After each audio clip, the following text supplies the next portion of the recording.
The boardroom was silent when I made my announcement. 15 executives stared at me, but my mother's face showed the most shock. "What do you mean, you're resigning?" she asked, her voice sharp. "You're the chief executive officer of Morrison Industries. You can't just walk away." "Emma needs me," I said, keeping my voice steady. "The doctors say she has 6 months, maybe less. I'm not spending that time in board meetings." My mother stood, her chair scraping against the floor. "The company needs you more than your dying daughter. She has nurses, doctors, her father.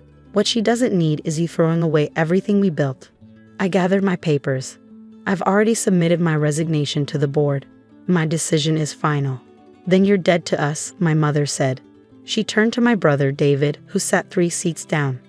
"Pack up her office. Get her out by the end of the day." I looked around the table. My father had started Morrison Industries 40 years ago, building it from a small manufacturing company into a regional powerhouse. When he died 3 years ago, I took over as CEO. Under my leadership, we doubled our revenue and expanded into 3 new states. None of that mattered now. "I'll clear out my personal items," I said. "David can handle the transition documents." My mother's expression hardened. "You're making the biggest mistake of your life. That child is dying whether you're there or not. At least you could have preserved your father's legacy." I left the boardroom without another word. Emma was 8 years old when the neuroblastoma diagnosis came. Stage 4, aggressive. The oncologist spoke in percentages and probabilities, but I heard only one thing. My daughter was running out of time. For 3 months, I tried to balance everything. Hospital visits during lunch breaks, board meetings via video call from the pediatric oncology floor, reviewing quarterly reports while Emma slept after chemotherapy. My mother called it having it all. I called it drowning.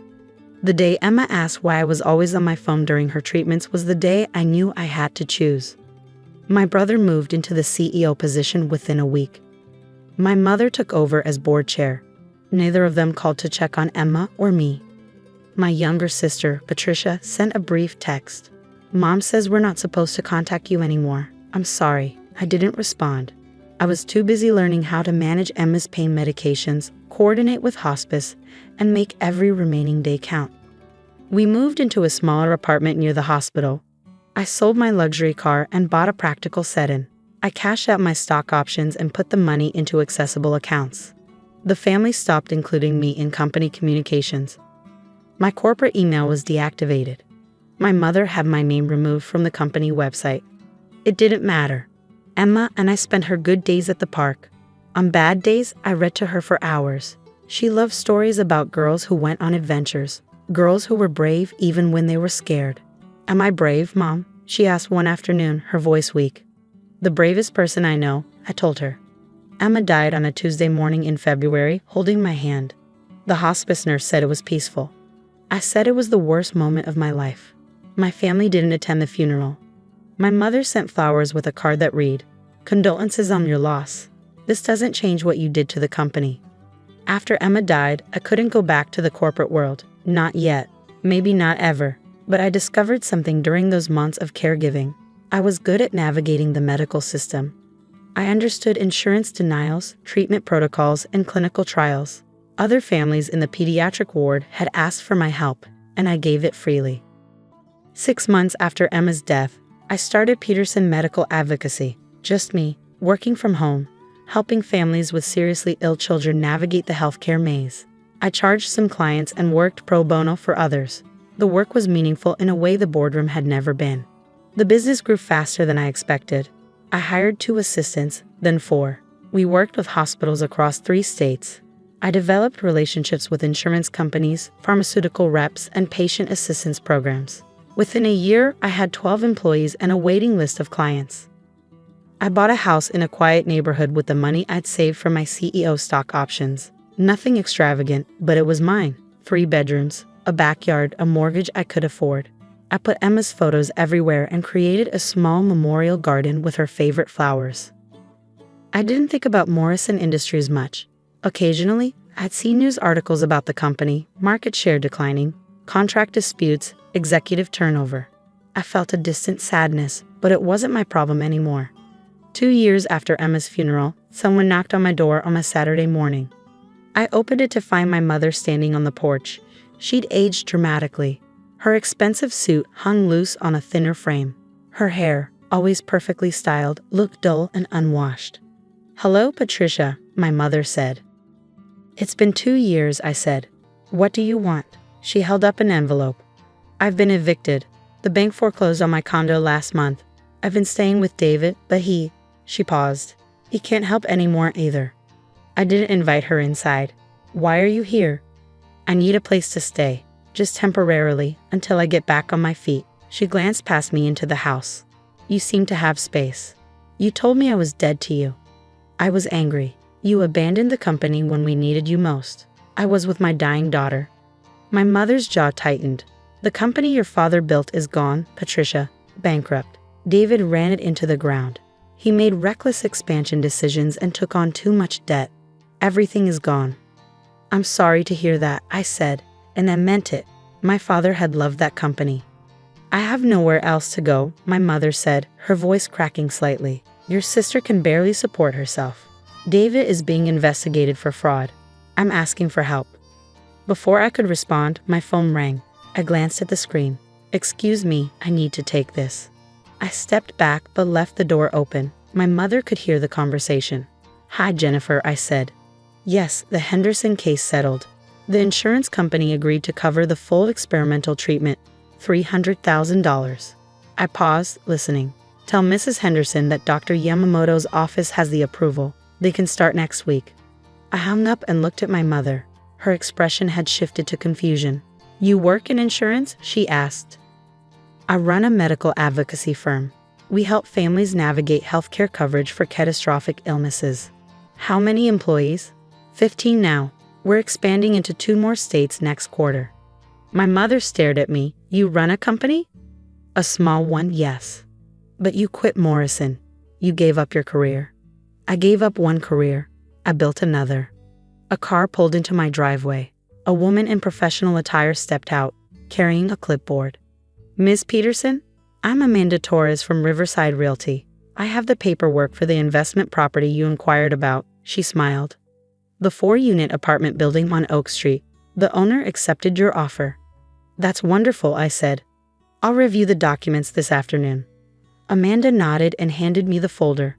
"Congratulations on your second rental property. You're building quite a portfolio." After Amanda left, I turned back to my mother. Her face had gone pale. "You own rental properties?" she whispered. 2 apartment buildings, 4 units each. It's a good investment strategy, and I can manage them alongside the advocacy work." My phone buzzed with a text from my accountant. "Q4 revenue looks strong. Your business cleared $780,000 this year. Well done." My mother read the notification on my screen before I could close it.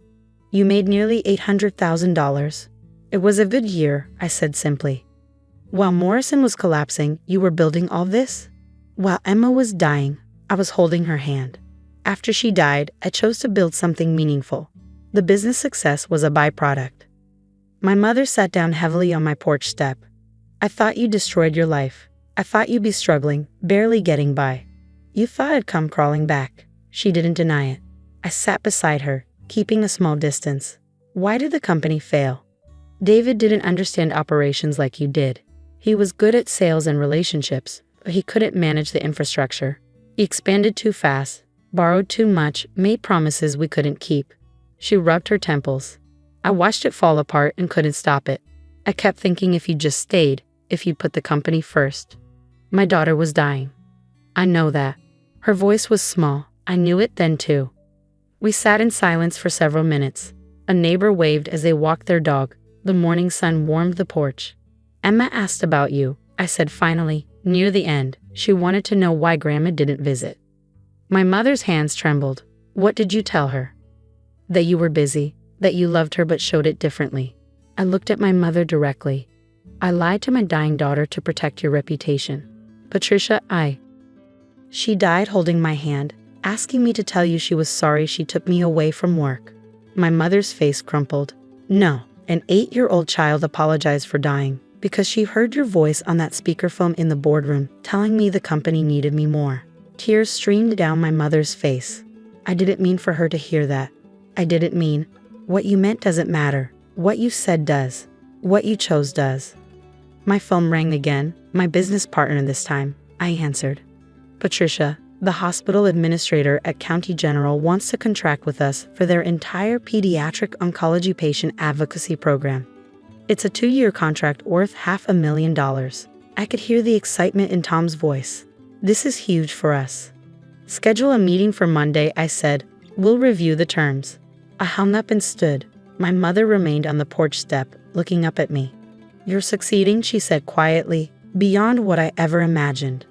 Success isn't measured in revenue anymore, at least not for me. Then what is it measured in? I thought of Emma's last days, the way she'd smiled when I read her favorite stories, the peace on her face when she died, the families I'd helped since then, and the children who received treatment because we fought for their insurance coverage. Impact, I said. The difference you make when you choose correctly. My mother wiped her eyes. I chose incorrectly. Yes, you did. Can you forgive me? I considered the question honestly. I don't know. Maybe someday, but not today. Will you help me with the housing situation? I looked at the woman who'd chosen a company over her granddaughter. Woe disown me for choosing love over profit. I thought about Emma, who taught me more about courage in 8 years than I'd learned in my entire corporate career. I own a studio apartment in one of my buildings, I said. It's small, 400 square feet. The previous tenant moved out last month. Hope flickered across my mother's face. The rent is $800 a month, utilities not included. You'll need to pass a background check and provide first and last month's rent, plus a security deposit. Same terms I offer anyone. You're going to charge me rent? Would you prefer I treat you differently than any other tenant? She was quiet for a moment. No, that's fair. There's one more condition, I said. Once a month, you'll volunteer at my office. You'll work with families who have children with catastrophic illnesses. You'll help them fill out paperwork, make phone calls, coordinate with medical offices. You'll see what these families face every day. I don't know anything about medical advocacy. Neither did I before Emma got sick. You'll learn. I met her eyes, and maybe you'll understand why I made the choice I did. My mother nodded slowly. When can I see the apartment? I'll have my property manager call you Monday with the application.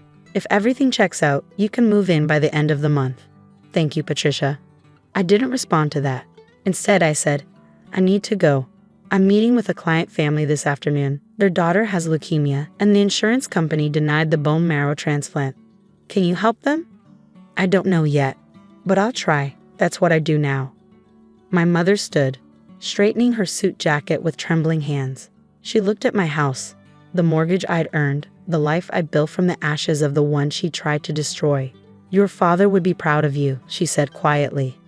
I hope so, I said, but it doesn't matter anymore. Emma was proud of me. That's enough.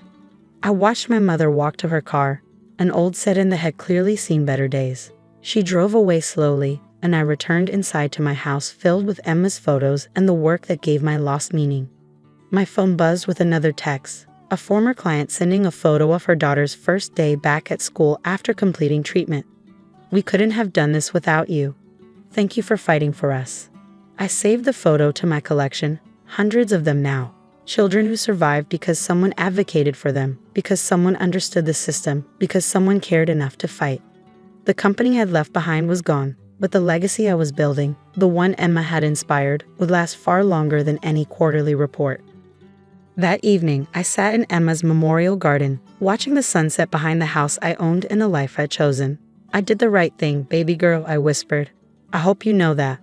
The wind rustled through the flowers, and for a moment, I could almost hear her voice. The bravest person I know, Mom. I was learning to believe her.